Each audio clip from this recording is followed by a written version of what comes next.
we call through the echoes of time.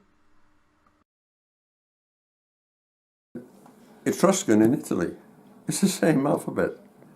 And it's the same language. So you can read Etruscan. Yes, I haven't tried that yet. Well, we've written a book on it. You can read Etruscan. I went out to Italy working. I was working in shipyards and things like that, I told you. For a major consultancy. And on weekends I used to go and I didn't fly back to Britain all the time. I'd have a weekend out there, go see some place like Florence or Rome or whatever, you know. I remember walking into a museum and they had this Etruscan stuff there, you know. I looked at it and I thought, hey, I thought that's Colburn. So, some Italians said, well, yeah. I said, yeah. I said, this is in Wales as well. They said, is it? You know, they didn't say, oh dear or no. Ah, wow, that's great, you know. Can you read it? I said, well, I can work out the letters, you know. And I said, well, it's not in English, you know. And I thought, God almighty. And that was purely accidental. God almighty, you know. What a bit of luck, yes. Yeah. And then I reached out, the Etruscans came from Upper Macedonia area in Greece and that. And you've got the trail of the alphabet works out. You get the trail of it. Follow me? Yes. Through Turkey. It's all over Turkey as well. It's the 10 tribes. The 10 tribes or 12 tribes, they finished up in Italy, as they claimed. And the migration makes sense to me. And then some of them then sailed from Italy under Brutus. If you read Italian history, you read Brutus is the son of Aeneas of Troy, and he then sails to Britain.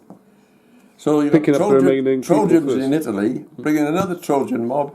He goes back to the Aegean, right? Picks up the remnant of the people, gathered them in a fleet, and comes to Britain.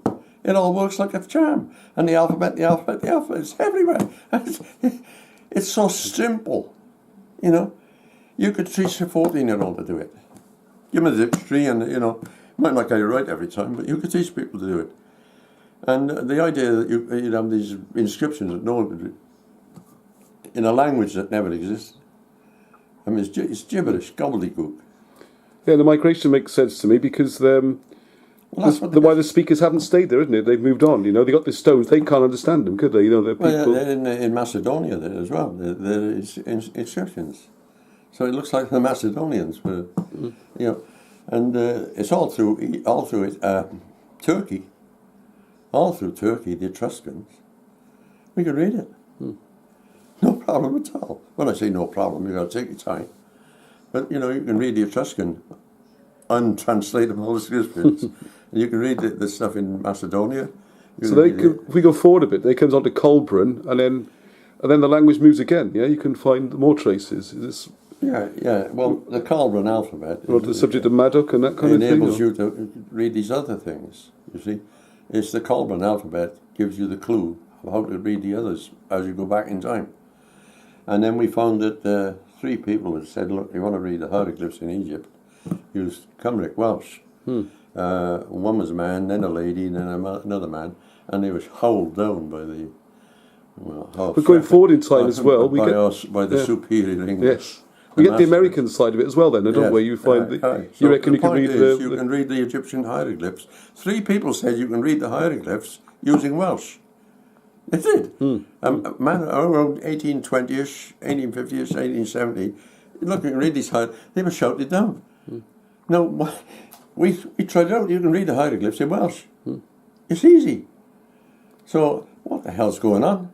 Then of course we had a letter from a fellow in America, and he said, "Look, you know, there's inscriptions out here, and I think it may tie in with what you're doing." That was Jim Michael. So that was Jim, yeah. So we corresponded, and I finished up going to America twice. I went twice for 6 weeks and 5 or 6 weeks again, and. In Kentucky and those areas, in Tennessee mainly, but also up on further in New York area, there are rock-carved inscriptions, and they've also found artifacts with pottery and that, and rocks with inscriptions on them. It's Colburn, it's a Welsh Colburn, and you can read them. So sometimes there's some curves and stuff appearing on the caves. Well, you get used to that. You get used to you develop an instinct of what you're doing. Right. And if you've got 5 letters of a 6-letter word, you can usually say, well, that must be a F. Right. So the curves are just a style thing or something. It's just a stylistic thing. It should be all straight. Well, it's all straight lines because they used to cut it on wood. So you'd have to, if you cut it with a knife, you can't have a curve, really, can you? And they used to cut it on a stick, you see. Right. Well, they used to send these messages around when they were fighting the English, and the English never realised they were carrying messages on sticks. The guy's got his staff and walking along with a bloody big message cut on it, and they wouldn't realise what it was. See? Yes, it went on for years. They used to laugh at them, So in the America there, 'cause a lot of people are saying that's Ogham and stuff. How do you think Ogham ties into this? They don't know anything else. It's the only thing they know is Ogham. They don't know Colburn. They don't exist. So they go for the only thing they can guess at. They're guessing. But it's no doubt at all it's Welsh Colburn. So you're saying in Ogham, your view is there's no vowels, it's not a proper language, it's more It's of not a proper language. like a music score almost, you say, I don't see Ogham. And then we found that it was down further south in Mexico. And near where the joiny bit between North and South America, in the Grand Canyon there's evidence. And then so this is bottom of Arizona. Where they go to, and we find that the same alphabet's in Peru.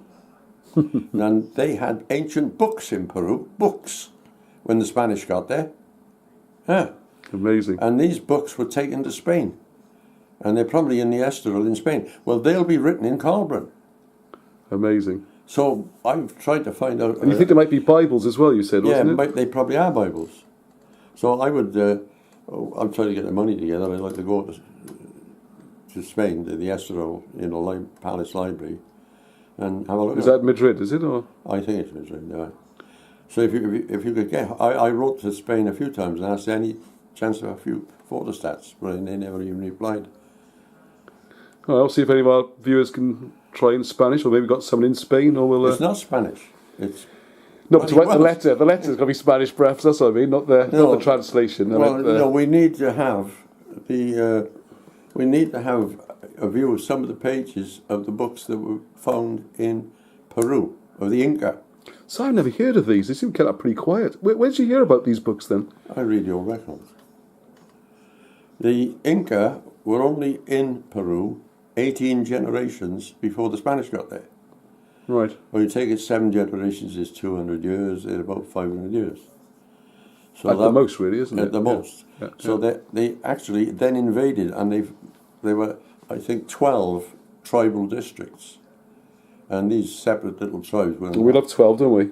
Well, these tribes, anyway, the Inca swamped them and dominated them, like the Normans built their castles and said, we're in England, And the Inca were not allowed, didn't allow anybody to marry into their race until one married, right? And so there was 18 generations, I think, of Inca, and they had books which they told the Spanish were Bibles, and the Spanish thought this was terrific, And then the Bishop of Rome panicked as usual, because they always want the money, don't they? And said this must be the devil's church on the other side of the world, mocking the true church. He would, wouldn't he? Well, it doesn't fit in with their story, does it? To suddenly have Christians alongside the world. Well, he said it didn't exist a few hundred years before, wasn't it? Exactly. So these books then were, whether they destroyed them, but I think they're in Spain, in the Estoril. So there were 2 or 3 of these books, which were old when the Spanish saw them. Right. Because there was a scramble for Bibles in North America as well, wasn't there? One of the presidents was trying to get one, and I think remembering your books. Yeah. So I think your best bet is the museum in Madrid, because they would have taken them out to Madrid. Whether they then said these are devil's books or something, and well, that's the thing, isn't it? But there may be some inscriptions in Peru as well. See. That's the request we got, isn't it? To have a look online. And I found a man in Griffith was dabbling in Peru. I'm sorry, can you say the name again? His name was Griffiths. Right. Do you say his first name? I don't know. Oh, just Griffiths, okay. His photograph in the papers. he's standing in the mouth of a cave, and you can see all these inscriptions on the walls of the cave either side of him, and he's got himself in the way, in the middle. So you can't read them. And so you can't. Yeah, and it was in one of the main, I think it was the Telegraph or one of the papers. Anyway, so we wrote and tried to get in touch with him, but nobody ever answered us.